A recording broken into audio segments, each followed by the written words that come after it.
Right, ఇక ఇదే అంశానికి సంబంధించి మరింత సమాచారం మా ప్రతినిధి ప్రదీప్ అందిస్తారు. ప్రదీప్, మీరు చెప్పండి. అంటే 14 నెలలుగా కూడా అనేక హామీలు ఇచ్చి ఏ ఒక్క హామీని కూడా నెరవేర్చలేదు కాంగ్రెస్ ప్రభుత్వం. కానీ గడిచిన 10 ఏళ్లలో తెలంగాణను నెంబర్ 1 గా ఉంచిన కేసీఆర్ ప్రభుత్వాన్ని కంపేర్ చేస్తూ ఎలా పోస్ట్ పెడతారు, ఏంటి అసలు దీనికి సంబంధించిన డీటెయిల్స్ ఏంటి? కాంగ్రెస్ అయితే తనకు తానుగా సెల్ఫ్ గోల్ అయితే వేసుకుంది.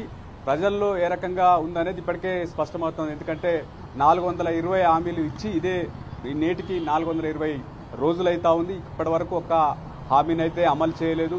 గత ప్రభుత్వంలో అనేక సంక్షేమ పథకాలు అయితే అమలయ్యాయి. దేశంలో ఎక్కడా లేని సంక్షేమ పథకాలు తెలంగాణలో కేసీఆర్ ప్రభుత్వం అమలు చేసింది. ఈ సంక్షేమ పథకాలను తెలంగాణలో అమలవుతున్న సంక్షేమ పథకాలను దేశవ్యాప్తంగా కాపీ కొట్టి అమలు చేసినటువంటి పరిస్థితి అయితే ఉంది. గతంలో సంక్షేమ పథకాలకు కొదవలేదు, ఎక్కడికక్కడ ప్రజల వద్దకు సంక్షేమం వెళ్ళేటువంటి పరిస్థితి. కానీ రేవంత్ రెడ్డి ప్రభుత్వం వచ్చిన తర్వాత కేసీఆర్ హామీలో ఉన్నటువంటి సంక్షేమ పథకాలన్నింటినీ ఎత్తివేశారు. పైగా 6 గ్యారంటీలు 420 హామీలు ఇచ్చారు, వాటిని అమలు చేయడం లేదు. దీంతో పెద్ద ఎత్తున ప్రజల్లో అయితే తీవ్ర వ్యతిరేకత ఉంది. ఇప్పటికే క్షేత్రస్థాయిలో రూరల్ ఏరియాలో ఏ రకంగా ఉందనేది గ్రామ సభల ద్వారా స్పష్టమైంది. ఇటు సోషల్ మీడియా వేదికగా కూడా ఒక తేటతెల్లం అయిపోయింది. రేవంత్ రెడ్డి ప్రభుత్వం కాంగ్రెస్ ప్రభుత్వం పట్ల ఏ రకంగా ప్రజలు ఉన్నారనేది వాళ్ళు పెట్టినటువంటి సోషల్ మీడియాలో కాంగ్రెస్ అయితే ఎక్స్ వేదికగా పెట్టినటువంటి పోస్టుకు సంబంధించి కేసీఆర్ పాలనే బాగుంది, ఫామ్ హౌస్ పాలనే బాగుంది అని చెప్పినటువంటి పరిస్థితి. అయితే ఫామ్ హౌస్ పాలన అని వాళ్ళు మాట్లాడినప్పటికీ ఈ పాలనే బాగుంది, కేసీఆర్ పాలనే బాగుంది అనేది ఇప్పటి వరకు 65,000 మంది ఓటింగ్లో పాల్గొంటే అందులో 64% మంది అయితే గత ప్రభుత్వాన్ని పాలన బాగుందని చెప్తున్నటువంటి తీరు సంబంధించి కాంగ్రెస్ అయితే ఈ ఎక్స్పో ఏదికి వచ్చినటువంటి పోలింగ్ ద్వారా వచ్చినటువంటి ఫలితాలను చూసి షాక్ తిన్నదని చెప్పాలి. అటు అసలు సెల్ఫ్ గోల్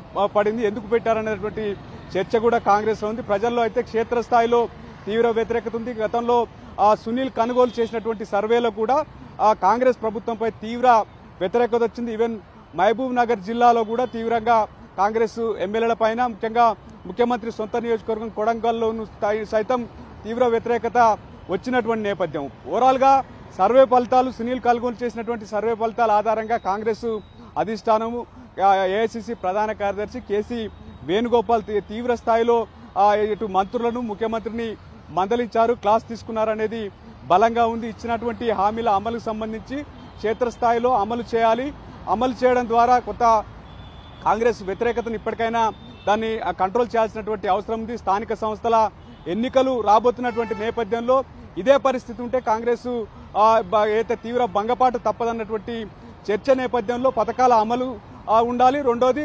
పారదర్శకంగా పథకాల అమలుకు సంబంధించిన తీసుకెళ్లాలనేది కాంగ్రెస్ కు సంబంధించిన పెద్దలు కూడా చెప్పినటువంటి నేపథ్యంలో సోషల్ మీడియా వేదికగానైతే కాంగ్రెస్ పార్టీ పెట్టినటువంటి ట్వీట్ ను ఆడుకుంటున్నటువంటి పరిస్థితి. గత ప్రభుత్వం చేసినటువంటి పాలన బాగుందని చెప్తున్నారు. ఆ రకంగా ఓటింగ్ వస్తున్నటువంటి నేపథ్యంలో ప్రస్తుతం అయితే ట్రెండింగ్ గా కొనసాగుతున్నటువంటి పరిస్థితి. సింధూర, అయితే ప్రదీప్, కాంగ్రెస్ ఎంత వెటకారం ఆడినా కూడా కేసీఆర్ పక్షానే ప్రజలైతే నిలిచారు. కేసీఆర్ మళ్లీ రావాలని కూడా నినదించారు.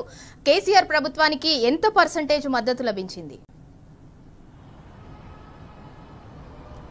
ఇప్పటి వరకు 65,300 పైగా ఓట్లు అయితే పడుతున్నాయి. ఇంకా ఓట్ల పర్సెంటేజ్ ఎప్పటికప్పుడు పెరుగుతూ వస్తుంది, ఓటింగ్ జరుగుతూ వస్తుంది.